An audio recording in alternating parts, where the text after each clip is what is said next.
La casa Curuchet lleva su nombre por quien fue su primer dueño y es un encargo que le hace este médico odontólogo a Le Corbusier en la década del 40. Es algo inédito y muy novedoso porque es un encargo personal que se le hace a una de las figuras más reconocidas en la arquitectura de la época. Esto habla de que Curuchet, este médico, debió ser un hombre culto, muy interesado en la cultura moderna, porque Le Corbusier era justamente el más famoso y uno de los mejores arquitectos internacionales de la modernidad.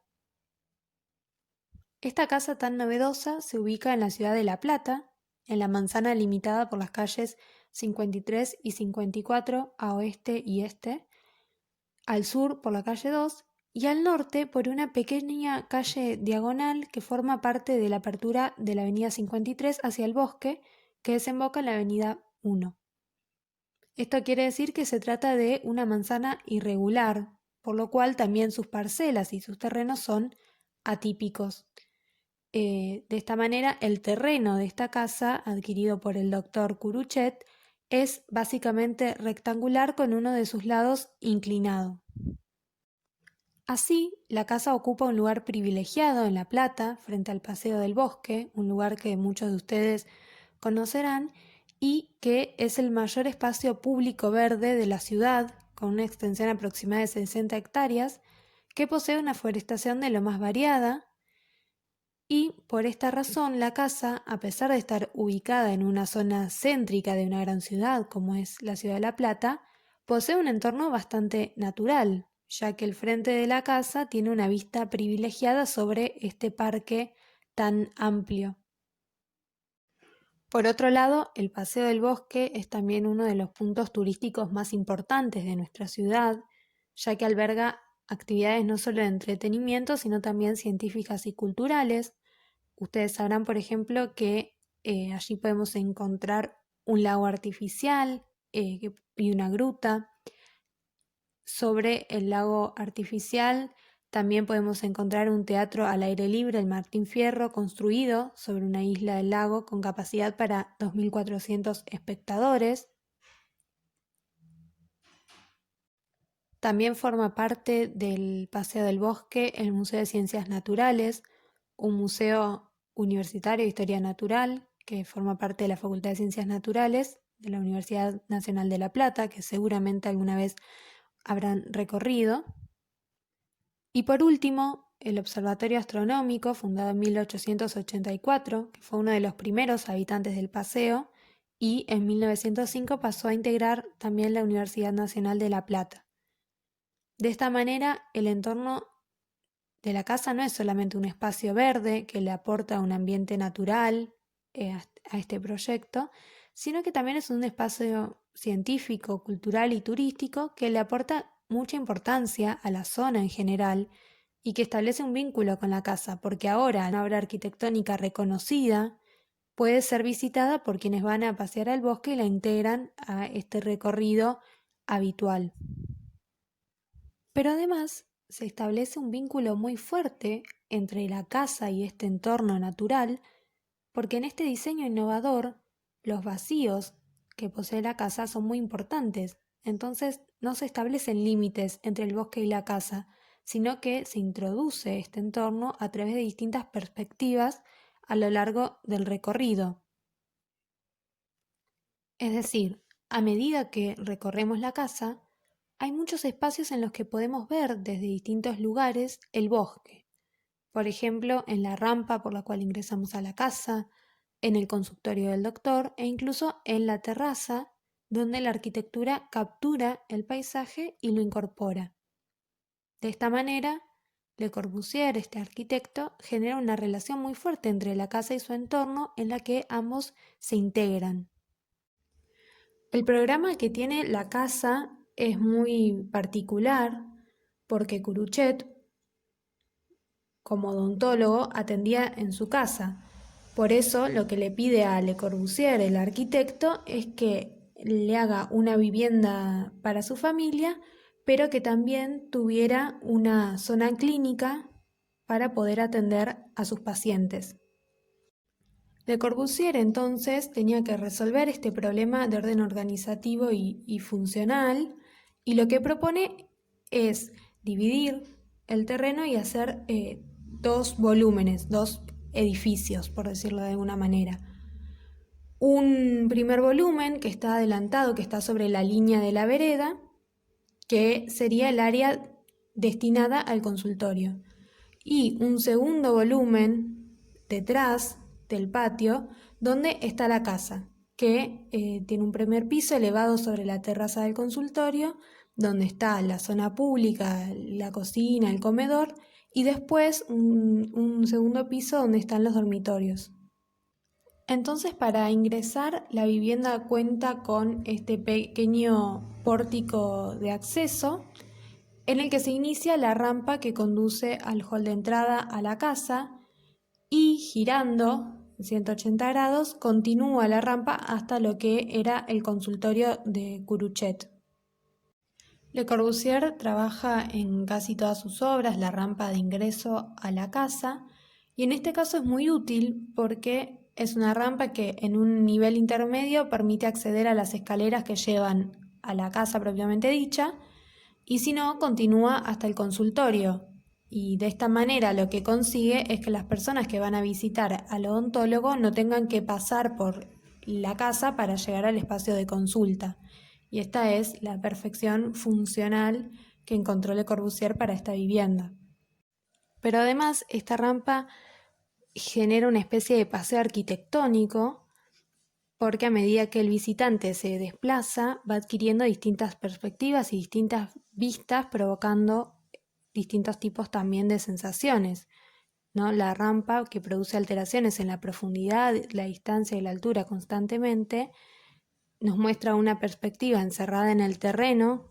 al recorrer el primer tramo con una sensación muy específica, y en el segundo tramo nos proporciona una visión del bosque y de todo el exterior, generando una sensación absolutamente diferente. Por otra parte, esto es posible gracias a que la planta baja de la casa queda libre, solamente es utilizada por el auto para ingresar al garage, el resto está destinado a este desplazamiento. Y esto se debe a uno de los 5 puntos que elaboró Le Corbusier para la nueva arquitectura, que son los pilotis. La estructura, el soporte de la casa, en vez de estar compuesto por muros, como en la arquitectura tradicional, está construida sobre pilotes. Es algo muy novedoso en estas zonas, son estos pilares cilíndricos que sirven de soporte, pero permiten un ordenamiento del espacio más flexible. Y estos pilotes permiten cumplir a su vez con otro de los 5 puntos de este arquitecto, que es la planta baja libre, es decir, una planta baja sin habitaciones o muros, que se construye básicamente solo por aire y que acá, en esta vivienda particular, funciona como patio. Esta liberación de la planta baja permite la existencia de un jardín, cuya pieza fundamental es el árbol, que asciende por un hueco expresamente diseñado para que el árbol pueda formar parte del paisaje de la terraza en la planta superior. Desde el hall vidriado, por medio de una escalera que vincula verticalmente la obra, se accede a la planta pública. Por un lado, el estar y comedor, y también la terraza del consultorio, que sirve de jardín, de expansión de la zona de estar de la casa. Esta terraza jardín es otro de los 5 puntos de Le Corbusier, que pensaba que las viviendas siempre tenían que tener un área jardinada y de expansión y esparcimiento. Además, en esta terraza jardín podemos observar otro de los 5 puntos de la arquitectura de Le Corbusier, que es la ventana corrida, separada de la estructura, que permite que todo el frente sea vidriado. Pero para eso Le Corbusier incorpora también su típico brise-soleil, que es un sistema que permite la utilización de paredes vidriadas con vista al exterior, pero que limita el calentamiento de las ventanas y la entrada de los rayos solares utilizando el bastidor de hormigón que sirve de protección solar. Así, este sistema permite visualizar todos los espacios circundantes, todo el exterior, y protegerse del sol al mediodía. También podemos llegar a notar en la terraza el último de los 5 puntos creados por este arquitecto, que es la fachada libre y separada del cerramiento, es decir, la estructura que sostiene la casa está retrasada y separada del frente y por lo cual hay más libertad en la composición. Por otro lado, en este segundo piso tenemos también el área de servicios, que está compuesto por la cocina y un baño. Finalmente, la última planta contiene los dormitorios familiares, uno de ellos para el matrimonio Curuchet, otro para sus hijas y sus respectivos baños. Como ya les había contado, quien hace este encargo es Pedro Domingo Curuchet, que era un cirujano odontólogo del interior de la provincia de Buenos Aires, que en los años 40 decidió volver a La Plata, donde había cursado sus estudios universitarios, y que era muy curioso e interesado, como habíamos visto, en la nueva arquitectura que él conocía por publicaciones internacionales. Por eso, en agosto de 1948, cuando una hermana suya viaja a París, le lleva una carta del doctor a Le Corbusier haciéndole el encargo del diseño de una casa consultorio de precio medio para un matrimonio con 2 hijas. El 2 de septiembre esta hermana suya consiguió entrevistarse con el arquitecto en su despacho y 2 días más tarde él aceptó el encargo, fijó sus honorarios, las condiciones de pago y los tiempos de trabajo. Finalmente, el 24 de mayo de 1949, Le Corbusier le envió a Curuchet la documentación de todo lo que correspondía al diseño de la casa, que estaba compuesta por 16 planos, 12 fotografías de la maqueta y una extensa memoria descriptiva del proyecto, y le pidió que el director de obra fuera Amancio Williams, un arquitecto argentino que pertenecía a la vanguardia del movimiento moderno y que era uno de los arquitectos más reconocidos del país a nivel internacional. El 12 de junio de 1949, Curuchet le envió una carta a Le Corbusier para comunicarle que había recibido el proyecto y que estaba satisfecho con el mismo, y así se da por terminada la etapa del diseño y comienza el proceso de trabajo de Amancio, que tenía que construir esta obra. Amancio Williams empezó a construir la obra en julio de 1950, respetando el diseño que había creado Le Corbusier e incorporándole mínimas modificaciones, pero todas consultadas a través de cartas con el arquitecto. Sin embargo, al parecer, Curuchet tuvo varias disputas con todos los arquitectos que formaron parte de la construcción de la obra, según se lo manifestó un tiempo más tarde a través de una carta a Le Corbusier, criticando a todos los profesionales, le dijo que la ejecución de la casa había sido penosa y muy decepcionante. Se cree que tal vez por esto la construcción estuvo parada en el año 1954. Pero finalmente pudo darse por finalizada la obra en el año 1955, en el momento en el cual la familia Curuchet comenzó a habitarla ininterrumpidamente hasta 1962. A partir de esta fecha, solo se alojaban en La Plata durante algunos periodos del año. Más tarde, la casa pasó a ser habitada por una hermana de la señora Curuchet y finalmente quedó vacía hasta octubre de 1987. A mediados de 1987, la familia Curuchet decidió alquilar la casa a la Fundación Oftalmológica Christmann, que tuvieron que encargarse de la restauración total, porque en esa fecha ya la casa se encontraba en un estado ruinoso, sobre todo los interiores, y ellos abrieron la casa al conocimiento del público. De hecho, fue en ese mismo año que la casa fue declarada de interés provincial, turístico y monumento histórico nacional. Finalmente, en el año 1992, la casa fue alquilada por el Colegio de Arquitectos y se convirtió en museo en el año 2002, al cuidado del colegio, pero con la posibilidad de ser visitada porque la casa posee un extraordinario valor urbano, histórico e incluso artístico. Por un lado, posee el importante valor histórico de ser la única vivienda en todo el continente americano proyectada por este arquitecto Le Corbusier, lo cual le instituye como un documento de lo que fue el movimiento moderno en la arquitectura, y además es construida por uno de los arquitectos argentinos que más fama y relevancia tuvieron a nivel internacional, que es Amancio Williams. Por otro lado, tiene un importante valor urbano porque presenta un diseño innovador, un diseño que por primera vez en la arquitectura de la ciudad introduce visualmente el espacio público de la calle en el interior del terreno y viceversa, ya que al dejar la planta baja libre amplía las visuales de los patios a miradas lejanas hacia el bosque y a su vez es absolutamente observable desde el exterior.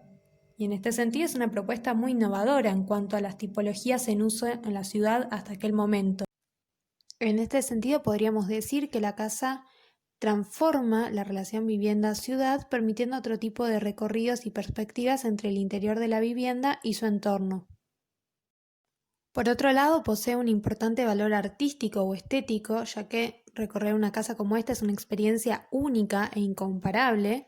Por un lado, porque puede realizarse en muy pocas ciudades en el mundo, pero también porque, como ya vimos, cumple con los 5 puntos de una nueva arquitectura elaborados por este famoso arquitecto suizo Le Corbusier en 1926. Hoy en día, desde el año 2002 en que se instauró como museo, la casa, como ya les había dicho, permanece abierta a todo público, permitiéndole a quien desee visitarla y recorrerla libremente en toda su extensión. Sin embargo, la casa no solo fue constituida como museo y monumento histórico nacional, sino que también el domingo 17 de julio de 2016, la Casa Curuchet, en conjunto con otras 16 obras de Le Corbusier localizadas en distintos países, Bélgica, Francia, Alemania, Suiza, India y Japón, fue declarada Patrimonio de la Humanidad. Esta declaración, lograda con mucho esfuerzo y luego de 2 intentos fallidos a lo largo de 13 años, obliga a preservar la casa, a cuidarla como herencia común de la humanidad y otorga la posibilidad de obtener financiación para su conservación.